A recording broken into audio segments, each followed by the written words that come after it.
degrees down. Wait, now 0.4. Was the load creeping toward the end of the blue latticed jib on its own? Had the trolley become detached from the drive cables? Gary had never heard of that happening. He looked forward, saw nothing irregular. Now, minus 0.5. Nothing is more regulated and inspected on a construction site than the stability of a tower crane, especially one that soars this high into the sky and has within its perimeter a half-dozen structures, and hundreds, perhaps thousands, of human souls. Meticulous calculations are made of the load, in this case 36,000 pounds of 6x4-inch flange beams, and the counterweights, the rectangular blocks of cement, to make sure this particular crane can lift and swing the payload. Once that's signed off on, the info goes into the computer and the magic balance is maintained, moving the counterweights behind him back and forth ever so slightly to keep the needle at 0. Moment. Minus 0.51. He looked back at the counterweights. This was instinctive. He didn't know what he might see. Nothing was visible. Minus 0.52.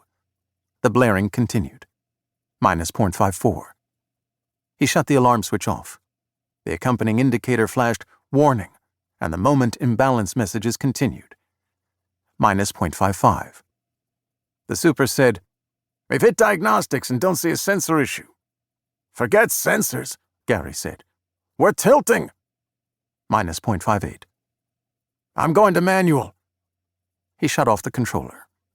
He'd been riding tower cranes for the past 15 years, since he signed up with Moynihan Construction after his stint as an engineer in the Army.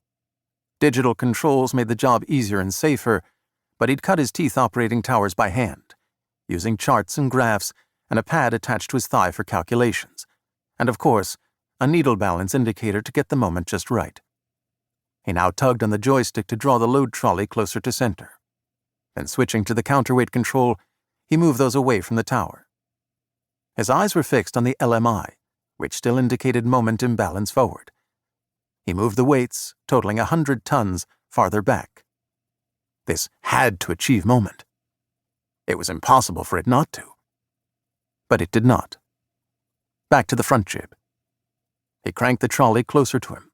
The flanges swung. He'd moved more quickly than he'd meant to. He was looking at his coffee cup. The chair, padded, comfortable, did not come factory-equipped with a cup holder. But Gary, an aficionado of any and all brews, had mounted one on the wall, far away from the electronics, of course. The brown liquid was level. The cup was not. Another glance at the LMI indicator. A full minus 2% down in the front. He worked the trolley control and brought the load of flanges closer yet. Ah, yes, that did it. The alarm light went out as the balance indicator now moved slowly back to minus 0.5, and then 0, then 1, and kept rising. This was because the counterweights were so far back. Gary now reeled them in until they were as far forward as they could go. It brought the LMI needle to 1.2. This was normal.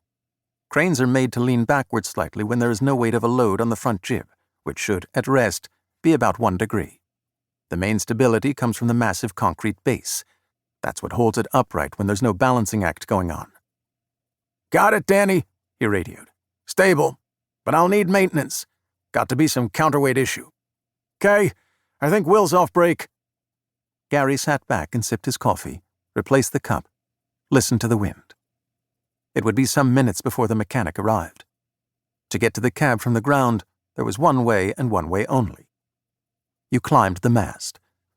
But the cab was 22 stories above the ground, which meant at least one, maybe 2 5-minute rest stops on the way up.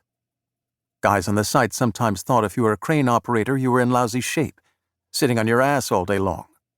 They forgot about the climb. With no load to deliver, no hook block to steer carefully to the ground, he could sit back and enjoy the indescribable view. If Gary wanted, he could put a name to what he was looking at. The 5 boroughs of the city, a huge parcel of New Jersey, a thin band of Westchester, one of Long Island, too. But he wasn't interested in GPS information. He was thrilled by the browns and grays and greens and white clouds and the endless blue, every shade far richer and bolder than when viewed by landlocked pedestrians below.